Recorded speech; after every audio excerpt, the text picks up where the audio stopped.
Quand un homme prend le pouvoir pendant un coup d'État, c'est pour toujours. Or, vous voyez, les femmes qui ont pris le pouvoir pendant la période de transition ont laissé tranquillement. Donc, c'est une leçon que nos femmes africaines nous enseignent. Regardez par exemple le cas de Centrafrique.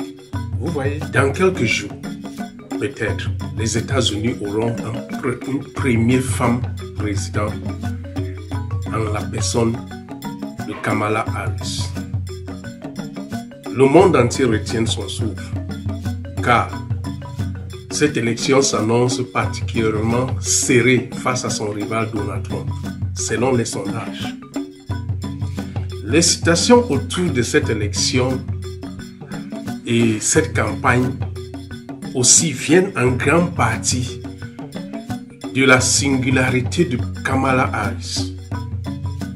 Parce que c'est une première femme noire et une première femme asiatique aussi. Comme vous savez, son papa est jamaïcain, sa mère indienne. Mais pas seulement pour cela, parce que le choix de Kamala Harris par le Parti démocrate démontre aussi l'ouverture de la démocratie américaine aux femmes. Cela démontre aussi le fait que les femmes ne sont pas seulement les femmes au foyer, mais elles sont aussi les acteurs de premier plan dans le monde politique. Mais savez-vous que cela n'est pas anodin aux États-Unis? Car en Afrique, nous avons toujours eu des femmes très actives. Et le fait que Kamala Harris peut-être soit la première femme présidente aux États-Unis ne nous cite pas en tant qu'Africaines. Pourquoi? Parce que nous avons eu des femmes africaines présidentes.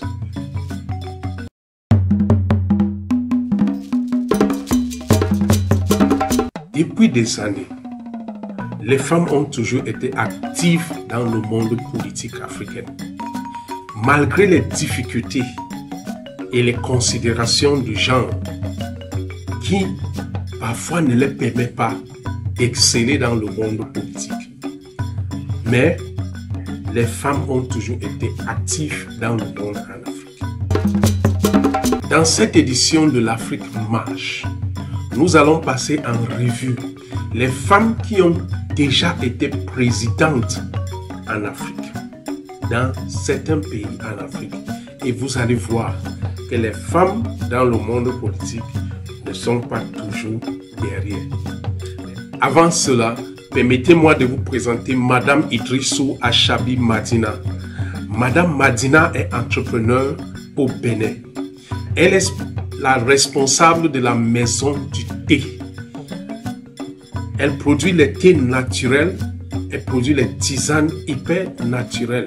Elle produit aussi le café Baobab.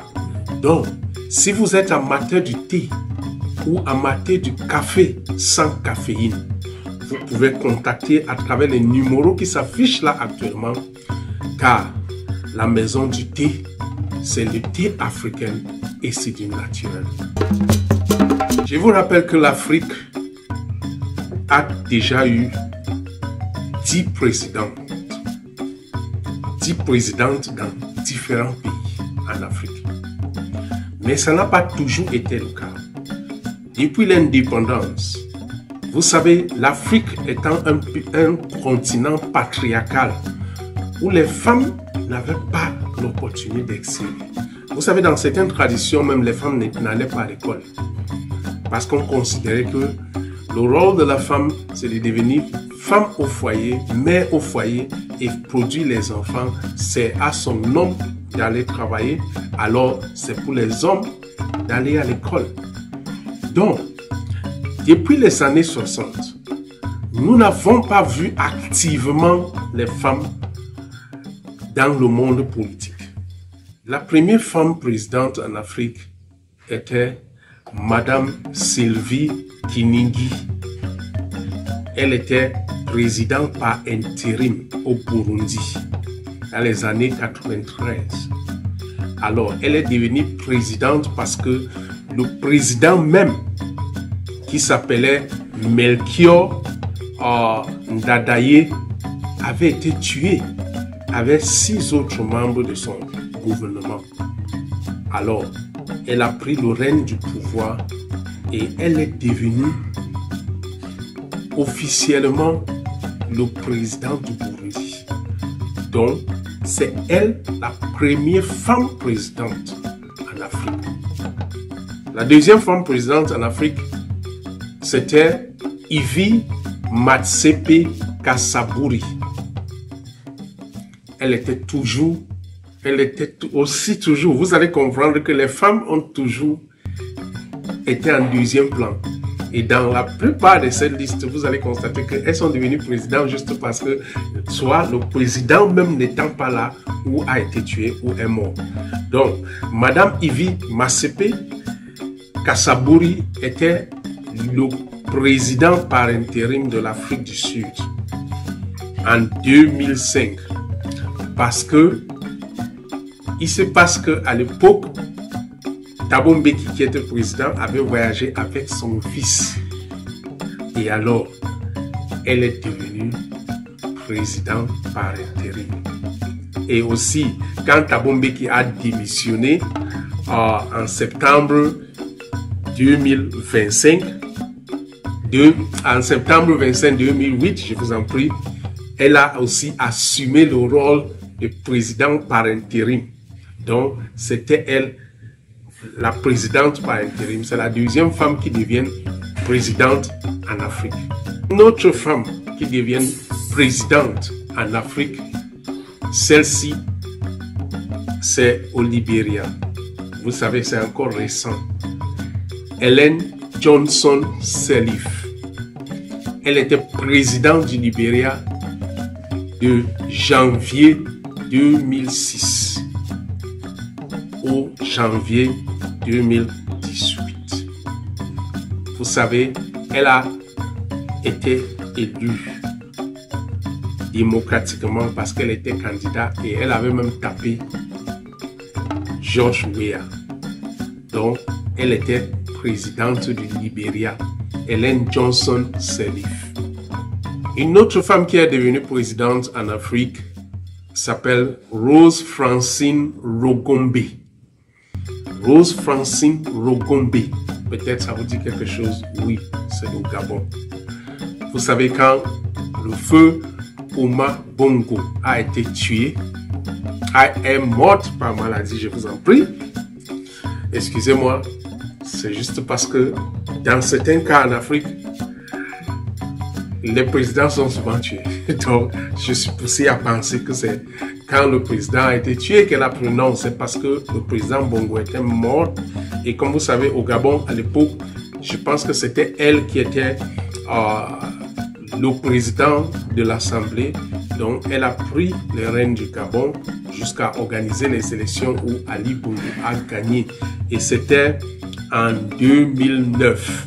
Donc, Rose Francine Rogombe était la présidente par intérim du Gabon. Une autre présidente, c'était Agnès Monique Ossan Belupo. Elle a été la présidente par intérim de l'île Maurice de juillet 2012 au mai 2015. Président par intérim. Pourquoi président par intérim?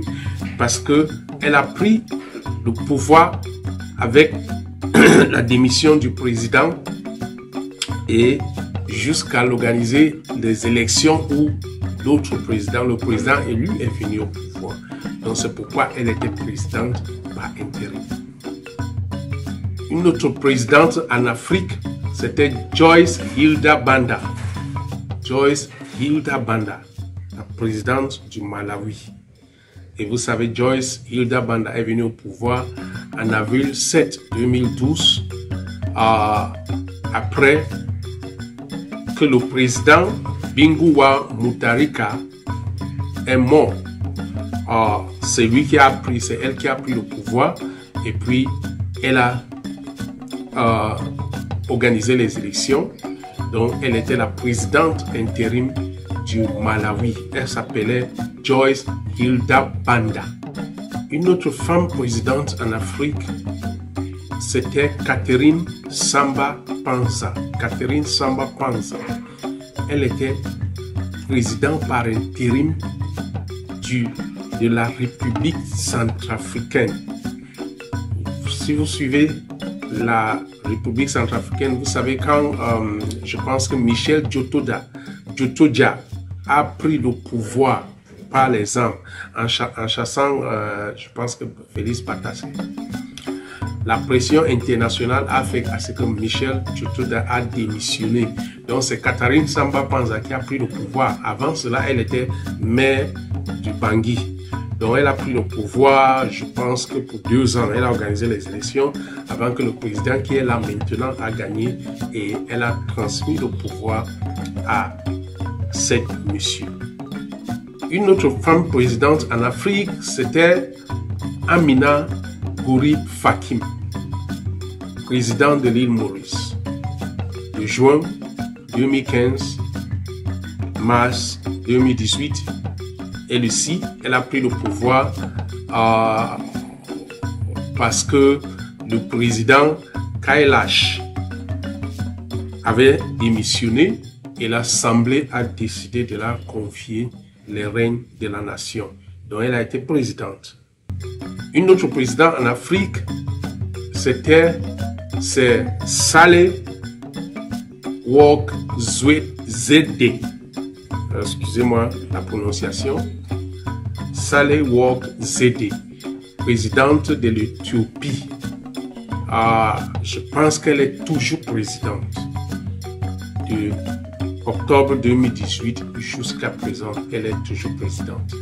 Donc c'est elle qui est la présidente de l'Éthiopie. Mais vous savez, en Éthiopie, c'est l'Assemblée qui vote le président ou la présidente. Ce n'est pas la population.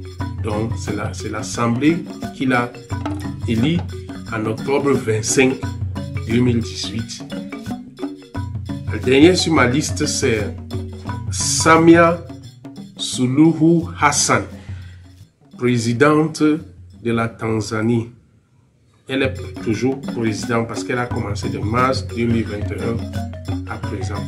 Vous savez, c'est quand le président John Magufuli est mort, je vous en prie, elle était vice-présidente. Donc, automatiquement, comme la Constitution permet à la vice-présidente de devenir présidente, donc elle est devenue présidente et elle a jusqu'à présent. Si vous regardez, dans la plupart des cas, ces femmes ont été présidentes juste en remplaçant les présidents qui étaient là. Sauf le cas de Ellen Johnson Sirleaf du Libéria, qui a été élue démocratiquement, et celle de Saleh Work Zewde de l'Éthiopie. C'est les 2 présidentes qui ont été élues démocratiquement sans toutefois passer par la transition ou bien remplacer celui qui était là, qui est mort. Donc ça a toujours été comme ça, les femmes présidentes en Afrique. Maintenant, il y a un aspect que je dois vraiment souligner ici. J'ai fait cette vidéo c'est pas pour dire que les femmes sont plus importantes que les hommes, mais c'est aussi pour montrer que ce qui se passe aux États-Unis, c'est pas anodin. Ça a commencé en Afrique. On a vu Ellen Johnson Sirleaf qui a battu campagne et gagné George Weah qui est un footballeur trop connu au Libéria. Donc ça veut dire que c'est possible pour qu'une femme devienne présidente. Et quand vous regardez, il y a une particularité que je veux souligner ici avant de clôturer cette vidéo. C'est le fait que quand les hommes prennent souvent la période de transition, c'est pour toujours. Si vous regardez, dans ce pays-là, dans la plupart des pays africains, quand un homme prend la période de transition, quand un homme prend le pouvoir pendant un coup d'État, c'est pour toujours. Or, vous voyez, les femmes qui ont pris le pouvoir pendant la période de transition ont laissé tranquillement. Donc, c'est une leçon que nos femmes africaines nous enseignent. Regardez par exemple le cas de Centrafrique. Vous voyez, Catherine Panza avait fait ses 2 ans. Elle a organisé les élections, elle est partie. Vous pensez qu'un homme peut faire cela? Les hommes ne font pas. Quand c'est un homme qui vient s'asseoir là, c'est pour toujours. Si c'est un militaire, c'est pour enlever la tenue et devenir civil. Si c'est pas un militaire, c'est pour faire même commencer. Mais on a vu que les pays où les femmes ont géré la période de transition, il y a eu la démocratie par rapport aux pays où c'est les hommes qui ont géré la période de transition. Donc pour moi, je ne suis pas excité du fait que Kamala Harris peut devenir président aux États-Unis, car j'ai déjà eu le président en Afrique. Et cette vidéo, c'était pour valoriser aussi nos femmes et pour démontrer que c'est possible. Ça a toujours été le cas en Afrique. Donc si tu as aimé cette vidéo et que tu suis nos émissions dans l'Afrique Marche, je t'invite à t'abonner et continuer à nous suivre pour que dans l'ensemble, nous pouvons continuer à créer cette communauté qui nous tienne autant à cœur. Et si toi aussi tu veux que nous fassions les choses meilleures dans cette émission Afrique Marche, tu peux nous envoyer tes propositions et je te promets que nous allons les prendre en considération parce que nous sommes là, parce que vous êtes là. Et c'est ça aussi l'Afrique Marche.